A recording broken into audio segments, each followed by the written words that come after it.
what stops us as leaders, as an organization. So for now, again, may I request you to stand up, forming the same team, okay? Team 1 can work on this side, okay? And team 2 can work on this side. To understand better, I want you to think individually. What do you think are the dangers, number 1, of having highly disengaged and underperforming teams within your organization? And some benefits of highly engaged and high-performing teams, just like them. Highly engaged, that's why they're starting to work under this already. Okay? So everything's clear? Yes. Yeah. Dangers of having highly disengaged and underperforming employees and benefits of highly engaged performing teams. 2 minutes. You may start now. Yes.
1 minute left.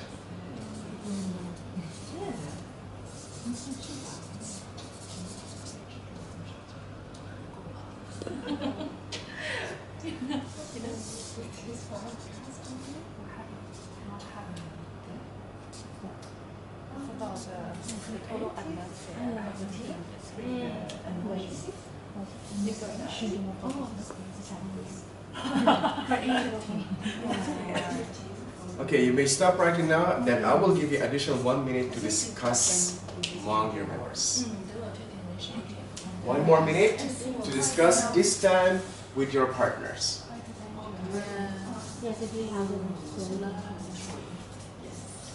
1 minute left now, you have to discuss with your partner the things that you wrote.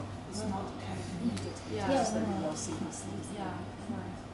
once it's happening, when you feel it, you don't correct it. If you already feel it, this is kind of related. Which is for Finish. song.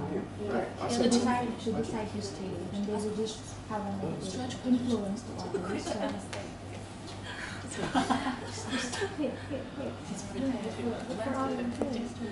others, they stay. They mentally feel it, but they stay. And they what they do is to influence others on how to. There's no opportunity here. And it happens.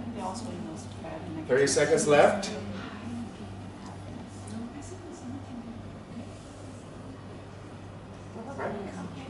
Yes.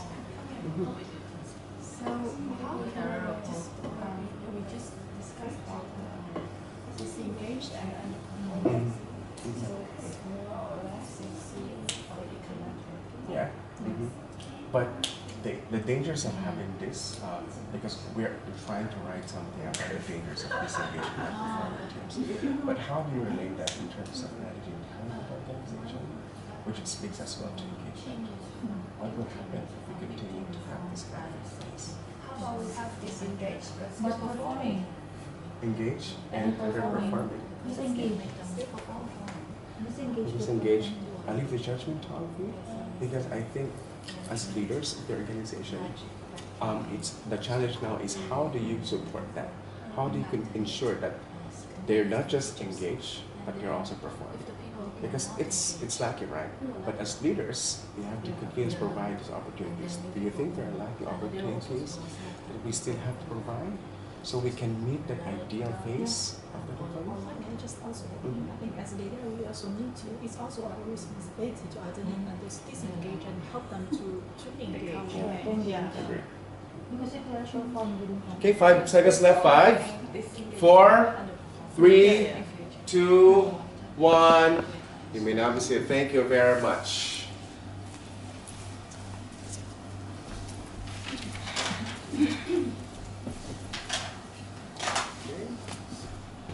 I received a very good question raised from this team from Jessie. She said that what if I have a disengaged employee, correct, but still performing? Yeah. Any thoughts from the team? Yes, just people who have the ownership. He do the job from his heart, but that means that doesn't mean that she or he is engaged. I agree. We have this kind of. We have that kind of people. Yeah. But the challenge is, as leaders, how do we ensure that we make the right mix? Meaning, we make them engage and at the same time perform. Because that's our controlling idea, right? We do not just support and provide opportunities for our employees. We inspire them. And by inspiring, we do not just let them perform. We inspire them to be engaged in the organization. Any thoughts? Within the team, we still continue the discussion and asking ourselves whether the employee now disengaged by performing, will they continue? Is there any risk in future that they will be underperforming if continue to be disengaged? So this is quite a good discussion already in our team, I think. So any thoughts from the team as well? I mean, the possibility is there because as what we all know, everything is temporal, right? You can be stuck today or you can be not performing today, but you can also be performing tomorrow. But how do we do that? Again, the challenge goes back to everybody in terms of ensuring that there's continuity of inspiring and openness to help the people or help the organization have that organization, an ideal organization with engaged one, developing one, and high performing. So that leads me to my discussion, why do we need to bother? And I think that's very much responded very well by the team. Why do we need to do that? You mentioned a while back that we have to develop others and develop ourselves. So more importantly, as leaders of this organization, you need to bother because, again, if you know how to develop yourself, if you know how you are performing, you'll be also able to develop other people. Okay? And for them, individually, you keep on inspiring them. Instead of languishing, they're flourishing right now. And for the business, ultimately, once we have good landscape and well-implemented development plans for employees, people get more engaged, and the result is good in terms of performance. And that again speaks true of a study made from A. Hewitt Associates analysis, where they asked, 200 million employees across 1,000 organizations. 200 million employees worldwide. Again, it's worldwide survey, study that they conducted responded from 1,000 corporations. And what they told us, the research told us that employee development is linked to engagement. And these two results to good performance if managed well within the organization. If you want to know more or refer more, or if you to know more about the study, you can always refer to the study. This is just here until the rest of the day, so you can always refer back to our research corner. Okay? So, right now, I know you've been looking forward for this. I told you I will be sharing to you your handout. Okay? So, the golden rule of this handout is we will explore and learn together. Meaning, as your coach for today, I'll be asking you to follow my instruction. So if you say you open it right now. It's divided into two seals, meaning the gradual journey, the better. So as your coach for today, let me give this to you and let's slowly work on this one. All right? Please follow instructions very carefully, children. All right. Okay. So we now understand that the role of our employees within the organization is very important, but we also have to understand the role of our managers. So please start opening the journey through first page, please. Actually, I have a very good tip because some people used to open that using their fingers, but you can actually use your pen to slide it. Just let it. There you go. Okay. First paycheck. Yeah, very good, Jesse. Very good. Okay, awesome. Okay. So now we will understand better what's your role and what's the role of our managers. Okay. Let me share you a very short trivia about this one. Because again, as I told you earlier, this workout is a collaboration between Mindream and Marisline. But did you know that 2, 4, 6, 7, we have 7 hats of managers right at Marisline, but originally we actually have 9. And that's based from the study of Leibowitz and Schlossberg in 1981. This is actually from 9 models, 9 hats of managers, and with 3 stages. But because we want exclusivity from Marisline and want to ensure inclusion of learning for all of us, we drill down that to 7. Okay? That's day job, instructor, advocate, matchmaker, and the list go on. You may refer now to your handout and see there. What are the roles or the hats of a manager?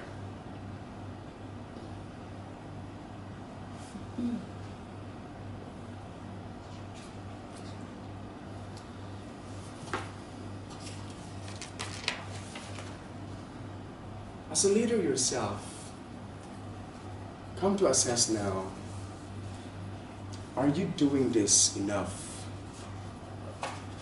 to support the development of your team?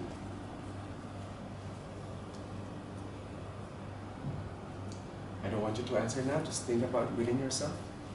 As leaders, are you overusing 1 or 2 of these hats as a leader? In providing opportunities to our employees and inspiring them to drive their own career.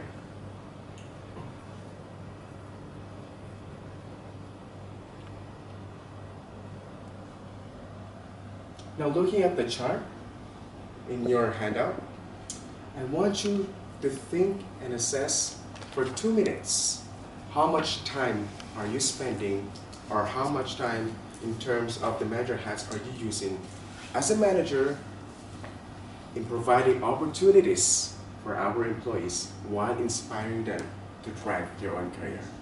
Your time starts now.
Okay, ladies, finalize your thoughts. In 10, 9, 8, 7, 6, 5, 4, 3, 2, and 1. Okay? If you have not completed that, well, that should be a takeaway for you after the session, so you can analyze and check yourself within if you're doing it or not. Now, you've learned it, you've known it already, so what for you? What for you is the underlying challenge right now? As leaders of the organization, what is the best thing that we should do to support the development and inspire our employees to drive their own career? Anyone? There is some ideal, model that is, as a leader, we need to allocate X percent on which hat, Y percent on which hat. Well, there's no really. Everything is unique. Each his own. Okay, one size doesn't fit all, but definitely that depends how you want to be yourself. That's how you want to be as a leader. Meaning, again, going back to your question, there's no ideal. Okay, because at the end of the day, it depends to the requirement that you have right now, and how do you want to drive. Again, going back to our controlling idea, how do you want to drive that support to the employees? How do you want to inspire them? Do you think that you can inspire them by constantly giving them coaching? By instructing them? Things like that. Does that help you? Yes. Okay, good. Okay.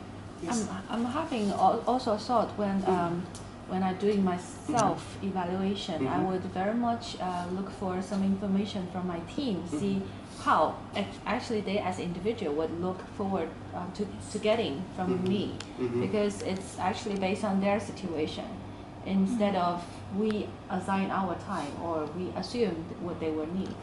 It's an interesting gesture from you, Jessie, as a manager, because you do not only consider yourself doing these hats because you think you're doing, because you have to. You're also considering what your people might think and how your people, what's the need of your people. So you can relate that, correct? And that's very helpful. Lucky for your team members, because you are considering them, because that's correct. Meaning, because again, the controlling idea is how to support. But how will you support if you don't know the need of these people, right? How will you inspire them if you do not understand that the coaching is not a priority right now, but more of an appraiser? So see the connection there, okay? So it's not just employee understanding it's not just the managers, it's not just the employee understanding what they need, but managers understanding that the need is to eventually support them in terms of development. And most often than not, in terms of developing talents, when do you do it? When do you start having a one-on-one understanding of, hey, I want this career, I want this help from you? When do you usually do that in the organization? Through? One-on-one. One-on-one, very good. What else? We also have feedback session, and more importantly, career discussion. And that leads me to this model in terms of ensuring that we are very much aligned in terms of how do we develop people in terms of career discussion. Everything starts in the future, in the vision. From the employee perspective, the question is, where am I heading? So from the leaders, you ask, where are you heading? Next is now and next. What should I do to get to that level? And from the manager's perspective, how can I help you? Manager's perspective, okay? So we have a lot of exercises and have been doing with Maersk organization, good for us, because we have career discussion, but allow us to understand better, how do we fulfill these roles? How do we ensure that after career discussion, after we have crafted out the things that we need to do to specialize, or should I say, to qualify the things that he needs to do in the future, we are also able to support the next things that he should do. The central focus in this one is developing the role.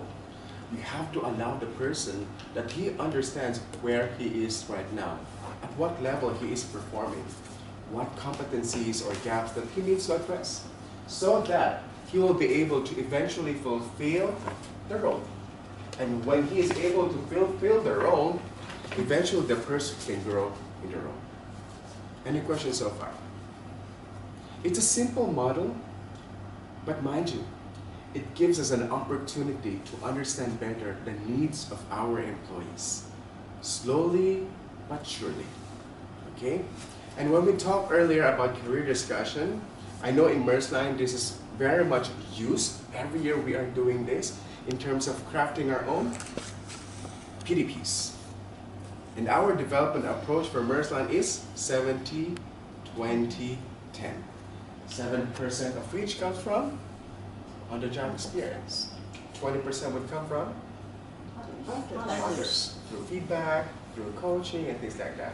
And 10% remaining goes from formal learning and training. But there's a misconception here, because a lot of people would always look for training and development or training opportunities because they think that that's it. That's already the end-all and be-all of development. Have you encountered such scenario in your career life? Yes. Can you tell us more about it?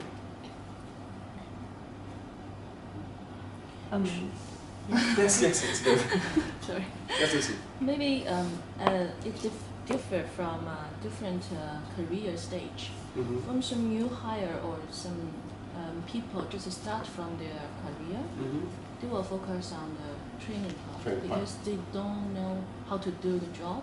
Maybe manager will be the supporter and give them the instruction.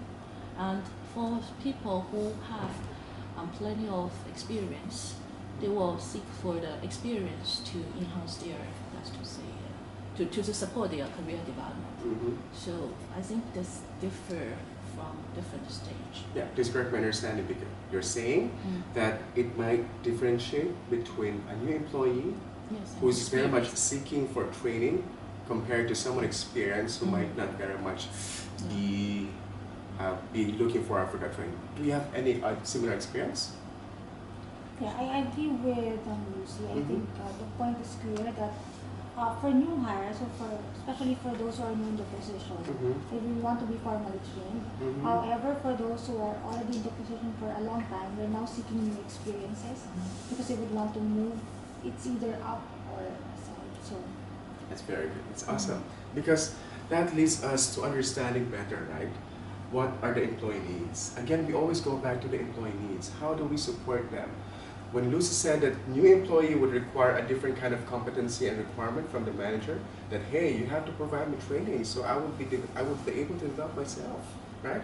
And for some managers, assistant managers, training is not an opportunity, it's not a priority for now. Give me experience. Which experience for me to be able to develop myself. And that's where the challenge comes in.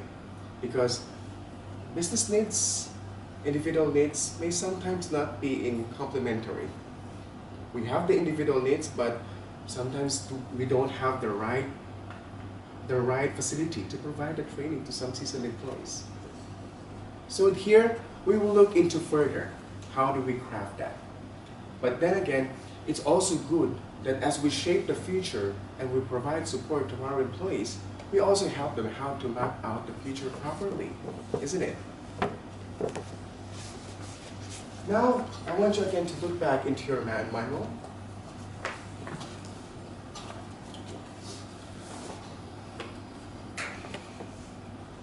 According to my very good friend, who's a positive psychologist, just kidding, Sonia Lyubomirsky. See, we're very good friends. I cannot even pronounce her name. I'll just call her Miss S, Miss Sonia.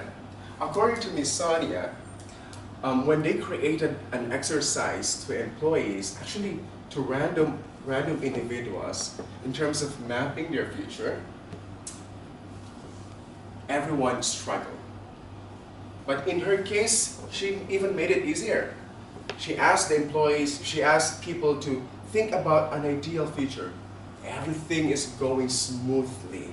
Now all you have to do is write 20 things in terms of what you are seeing and how you'll be able to attain that.